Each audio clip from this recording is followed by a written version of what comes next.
Welcome muli sa aking Facebook Live mga idol. Meron tayong tatalakayin na topic tungkol sa DST at saka DET ng ating Aruki o Eliwell digital thermostat ng ating mga commercial refrigerator o yung mga cold rooms o cool rooms ng ating mga pinapasukang kumpanya o kung kontraktor man yung ating pinasukan. So dito kasi mga idol, marami kasing namamali dito sa ating DST. Ito yung end of defrost. At ito lang ang gusto kong itatakel para hindi kayo mahirapan dito. Ano man ang control na nasa unit nyo, iba-ibang code lang ang gamit. DST, basta tingnan nyo kung ano man ang code binigay nila, ito ay end of defrost. Sa DET naman ito yung duration, time duration to ha, duration. So usually ito mga to naka-default to sa 20 to 30 minutes. Ito naman naka-default sa 8 degrees Celsius. So ito yung mga default value nito, ano man ang controller nyo. Ngayon i-actual natin guys ha. So sa ngayon itong Aruki natin, yung kanyang DIT is nakaset sa 1 na yung 1 is electrical defrosting. Napag-aralan na natin na kapag 0 naman is ito yung hot gas defrosting. Ngayon i-electrical lang natin para ayaw ko kasi ma-energize tong compressor, kasi pag naka hot gas tayo, both yung load natin sa defrost at saka load natin sa compressor is naka-on. So i-actual ko lang mga idol, papakita ko lang yung difference nitong DST natin at itong DET. So ito yung gusto kong i-emphasize sa inyo, at meron ng dalawang nanonood. Maraming salamat sa inyo.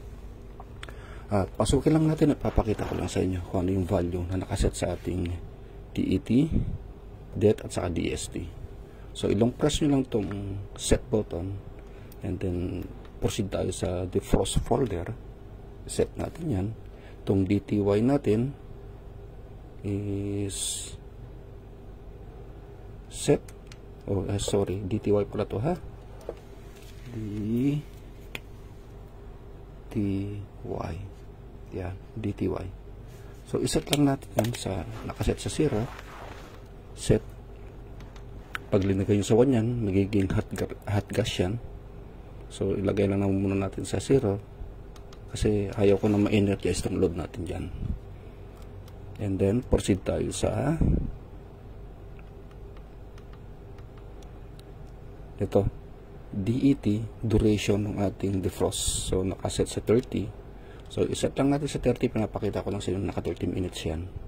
And then proceed tayo sa DST. Ito yung end of defrost. Dito yung namamali yung iba, ginagawa na hanggang 20 degrees Celsius. Kaya anong nangyayari during defrosting nila, talagang literal na naka 20 degrees Celsius yung kanilang cold room o ano man ang ginamit nilang pinanggamitan ng control.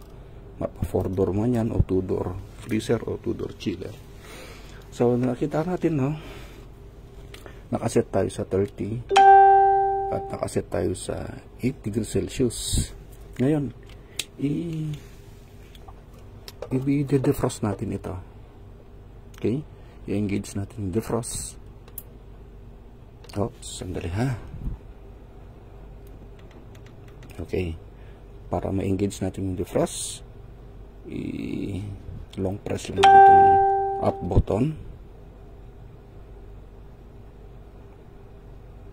and then nag-engage na ating defrost. Ayan, ito yung defrost icon natin is nagbi-blink na siya at yung load natin sa defrost is nag-engage na. Therefore, naka-defrost na tayo. Okay, naka-defrost na tayo. At ang gusto kong i-emphasize sa inyo na kapag active yung ating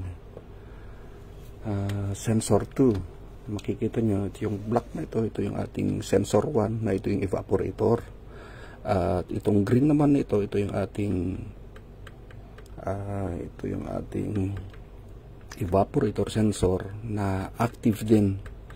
Kapag active ang ating evaporator sensor is gaya ng tackle na natin sa previous video natin, kapag active ang evaporator natin, itong green na yan, is not necessarily tatapusin niya yung ating default na 30 minutes para sa time duration ng ating DET na code para sa ating defrost. Papakita ko sa inyo na hindi niya tatapusin yan, ha. So kukunin ko lang itong sensor na ito at hahawakan ko para yung body temperature ko is kanyang i-read. Kapag na-read niya yung ating body temperature, makikita nyo kaya i-start lang natin mag-defrost. Hindi niya tatapusin yan, guys, once na na-detect niya na mainit na itong ating sensor, is hindi niya tatapusin. So hawakan ko lang ito, or pwede rin ilapit natin dito. Makikita nyo hindi yan tatapusin, guys. Okay? So pinakita ko kanina, naka 30 minutes tayo, ha, naka-defrost tayo ngayon. Pwede rin ilapit natin dito para mainitan. Tingnan natin kung i-abort niya yung defrost natin, ha, na nakaset yung ating DET sa 30 minutes. Habang inaantay natin, mga idol, okay, ilagay lang natin diyan. Ayan. Habang inaantay natin, meron nga pala tayong clarification dun sa ginawa natin dati. Nag-live din tayo tungkol sa hot gas defrosting natin. So dalawa yung solenoid natin. Merong bypass dito para sa hot gas defrosting. At yung bypass na yan, meron din tayong pipe dito na dun sa unang video natin sinabi ko na dito yan papasok. So dadaan pa sa filter dryer yan. So nagpicture ako ng unit namin, hindi na yan dadaan sa filter dryer at hindi na rin dadaan sa metering device natin. Diretso na yan papasok dito, mga idol. Yan, diretso na papasok sa ating evaporator para yung hot gas natin is diretso na sa ating evaporator, just in case na meron itong frost accumulation is mamimelt, mamimelt down. So papakita ko rin sa inyo yung ito, kung mapapansin nyo, ito yung kanyang filter dryer. Tumakyat lang para sa ating solenoid valve, and then ito yung kanyang capillary o yung metering device natin. Then papasok yan dito. Ito na yung paakyat dun sa evaporator sa itaas. At kunan natin isa pang anggulo. Ito siya. So ito yung may limiter lang siya, mga idol. So ito yung ating ito yung ating metering device na naka welding at papasok na yan dun sa ating evaporator. Dito papasok na siya dito. Okay? So makikita nyo kapag naka hot gas defrosting tayo, ito yung sinasabi ko, may limiter lang siya, mga idol. So ito yung from condenser natin, ito from condenser, may limiter lang na dalawang capillary din. Ito limiter yan, itong dalawa, ito support lang ito para hindi ma-bend itong ating limiter. So meron lang yung dalawa, mga 1 inch. So ito siya, dalawa, and then papunta na sa evaporator. So ito yung limit lang niya, and then ito na yung kanyang solenoid. So once na nag-defrost, ma-energize itong coil niya. Yung signal galing dito, ma-energize itong coil natin. And then from normally open, magno-normally close siya. Pag nag-close ito, magko-close yan. Yung refrigerant natin, hindi na dadaloy dito sa ating condenser. Okay? Hindi na yung dadalo. Kundi dadaan yan sa bypass, close yan, dadaan sa ating bypass. At yung hot gas, pupunta dito. Okay? So, yun yung function ng ating dalawang solenoid valve. Pag nakakita kayo, ibig sabihin hot gas defrosting siya. Ngayon, ang tanong natin, bakit hindi na-energize ito? Okay? Hindi siya nag-end. Check natin. Okay, check natin yung value ng ating DST. Defrost. DST set. Naka 8 degrees Celsius. Set. Okay, nagde-defrost pa rin siya.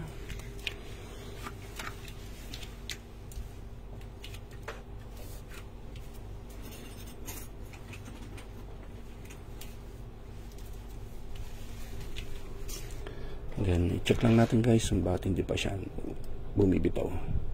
So, tingnan ko kung naka-engage yung ating sensor 2 para makita natin. Punta tayo sa ito, CNF, and then locate for H42, then set. Nakano pala siya guys. So, pag nakano yan, literal, natatapusin niya yung 30 minutes. So, i-yes ko lang yan. Tingnan yung isa.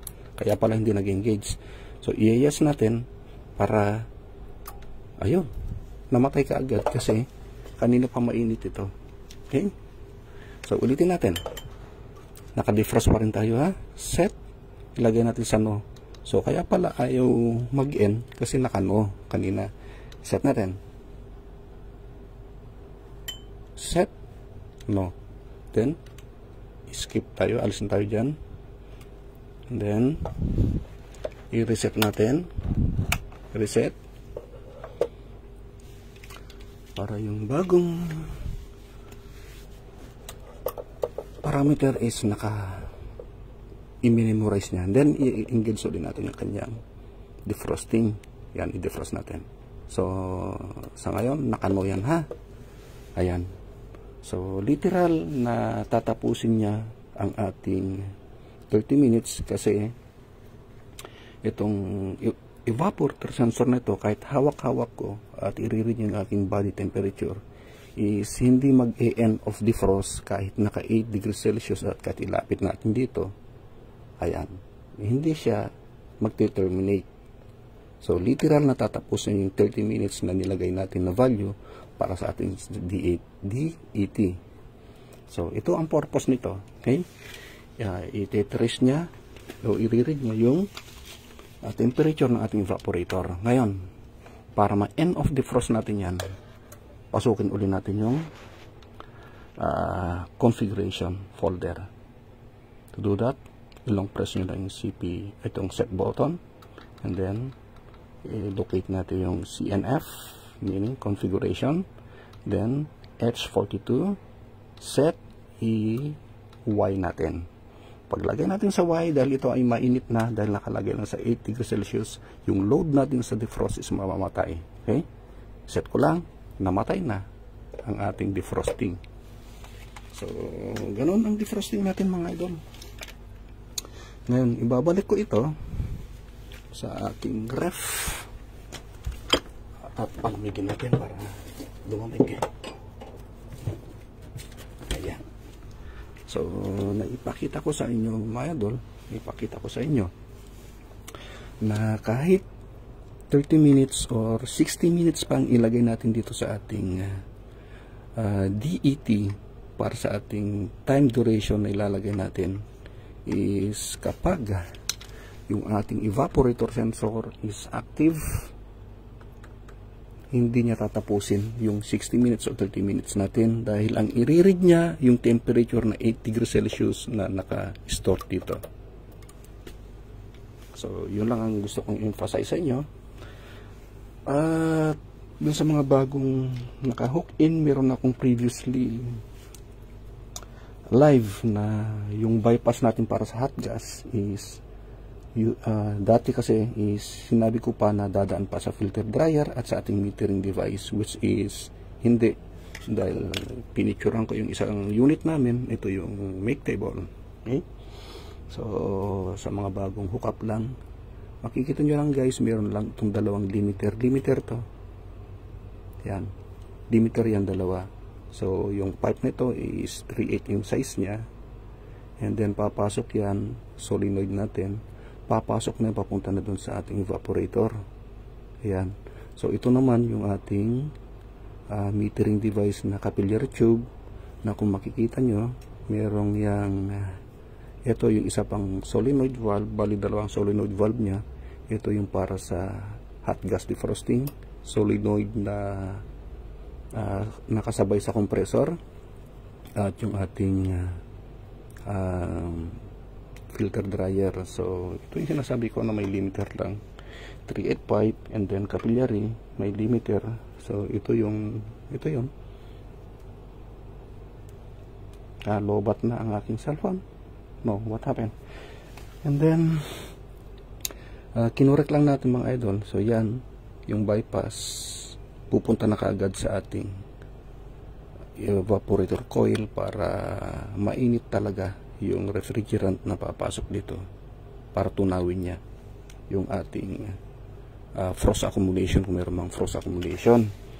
Dahil ang ating chiller, usually ang standard temperature para sa HACCP standard namin is 1 degrees Celsius to 5 degrees Celsius. Ayan. So napakahalaga nito mga idol, kasi ang katwiran nila above 5 degrees Celsius to 60 degrees Celsius ang bakterya ay nabubuhay. Okay? So ito yung tinatawag nila danger zone. Yan, sa mga nagre-refrigeration dyan, danger zone ang tawag nila dyan. Ha? So kailangan natin sumunod. At ito yung sa chiller namin. Kapag sa freezer naman, ang standard na sinusunod namin is between -23 to -18. So kapag nakakita kayo ng mga ganitong value mga idol, kapag magse-set kayo ng mga bagong control, is dito pa lang nakikita nyo na kung ano na yung papakita ko lang, bibigyan ko lang glimpse ha. Ito, pag nakikita kayo ng mga ganito, yan, -23 to -18, ang magiging set point nyo dito, ito, ang magiging set point nyan is -23, at ang magiging inyong differential, ito yung HY sa differential, HY sa diesel, magiging ang differential nyo is 5 degrees Celsius. Bakit 5? 23, ma-minus nyo lang, 23 minus 18 is 5 degrees Celsius. So ganun lang mga idol ang gagawin nyo, gagana na yung unit at magiging freezer setting na siya. So pagdating naman sa chiller, ang magiging set point nyo sa chiller is 1, positive 1. Positive 1, ito degrees Celsius din yan, positive 1 degrees Celsius, at ang inyong magiging differential na dito magka-cut off yung ating compressor is 4 degrees Celsius. Ayan. So alam nyo na ba iset ang inyong mga controller mga idol? Since hindi naman ito yung ating topic, ang topic lang natin ito. So napakita ko sa inyo na hindi niya tatapusin yung kanyang 8 degrees Celsius dito. Ngayon, iset naman natin sa 1 degree Celsius para maipakita ko lang sa inyo na tatapusin niya kapag naka-disable yung ating evaporator sensor. So iset lang natin ito, long press natin yung set. Papakita ko sa inyo, natatapos na yung defrost cycle natin. Press set, and then locate natin yung defrost.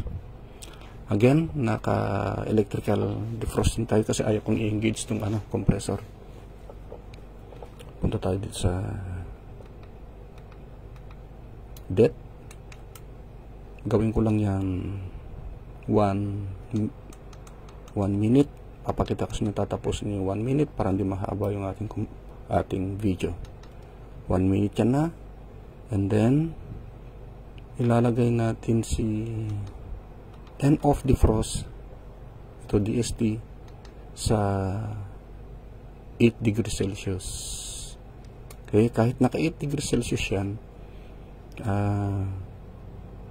it doesn't matter kahit ano pang ilagay yung value dyan, hindi niya yan i-disregards niya yan, kasi isa-set natin si, alis tayo dyan, ito tayo sa configuration, set natin yan, i-disable natin yung evaporator sensor.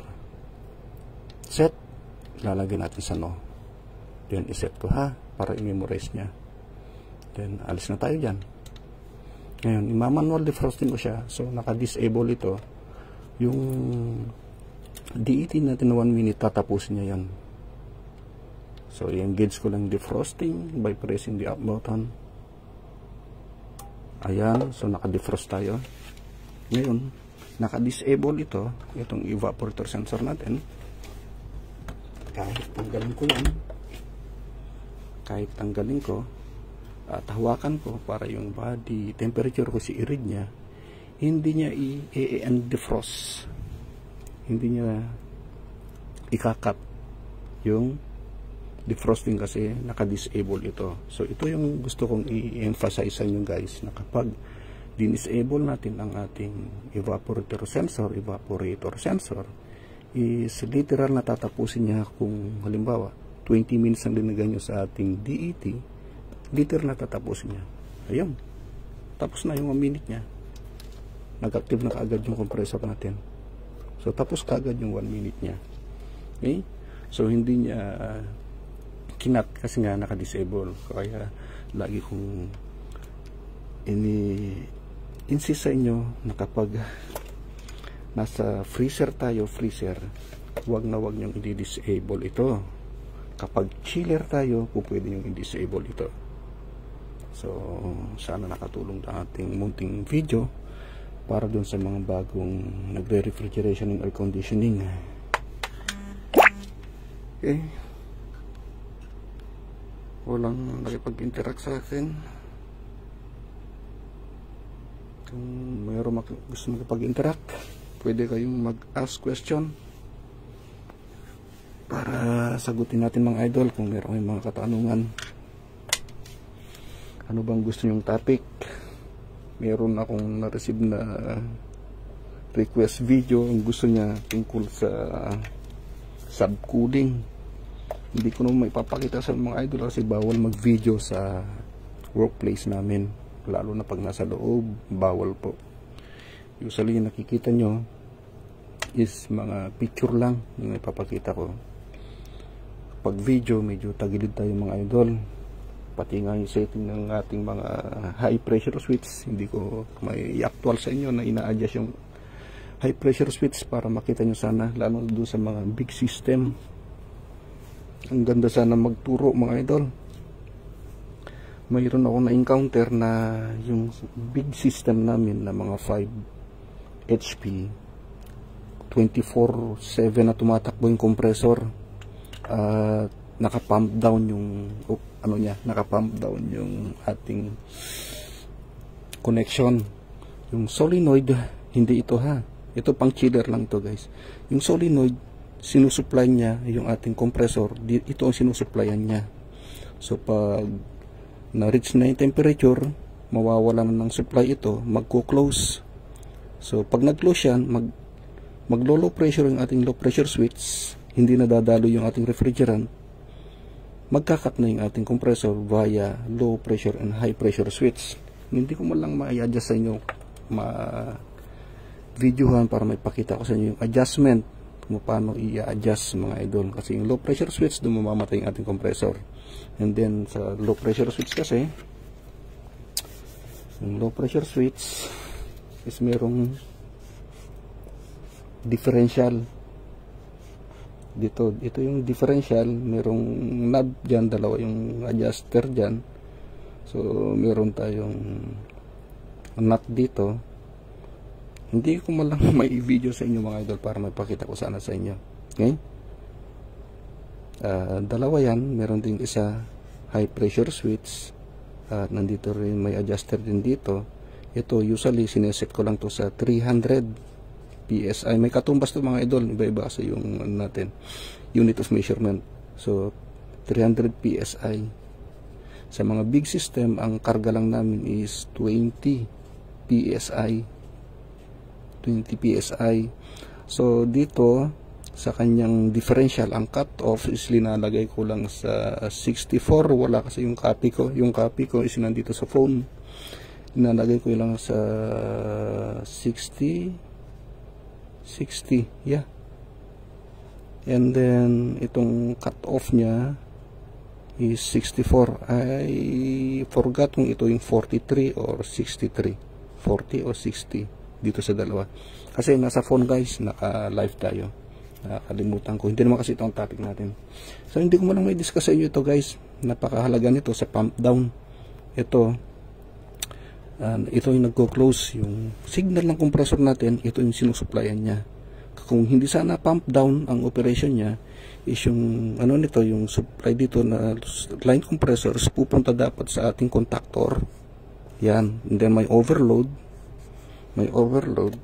And then after ng overload, meron din tayong time delay. Yung coil niyan i-energize din dito. Yan, hindi ko malang may explain sa inyo kasi bawal nga mga idol. Kung may shop na tayo, saka na lang natin i-explain to mga to. Walang nakipag-interact sa atin, wala naman nagtanong. So kung may mga tanong kayo about sa control mga idol, samantalin nyo na habang si on-call technician is nasa abroad pa, para masagot ko yung mga ibang tanong. I-end session na natin to kung walang magtatanong mga idol. Okay, defrost ulit natin. Ayan. Tingnan natin kung ma-activate ko yung aking timer. Nag-defrost na siya. Wala na. Late na tayo mga idol. Start. So late na siguro tayo ng mga 20. Tingnan nyo. Tatapusin niya yan. Kahit hawakan ko to. So hindi synchronize guys ha. Kasi nauna tayo nag-deploy. Pinapakita ko lang. Natatapusin niya yung 1 minute na nilagay natin sa ating time duration na DET. Kahit ano man ang control na hawak nyo, iba-iba lang ng code pero para-parehas yan sa description niya. Para-parehas yan guys. Kung ako sa inyo is yung pinakamahirap, halimbawa yung Dixel, yun ang i-master nyo. Then pagdating sa mga Eliwell, Aruki, ano mang control na gusto nyo, ayun, tapos na. 46 kasi nauna tayo. So walang nakipag-interact sa atin, i-off na natin guys, i-end natin. Maraming salamat sa nakipag-participate. Mag-ask question na lang tayo guys kung meron tayong katanungan. Itong video na to i-upload ko rin sa aking YouTube para mapanood nyo ng full. Maraming salamat. Mabuhay mga ka-tech, mga ka-freon.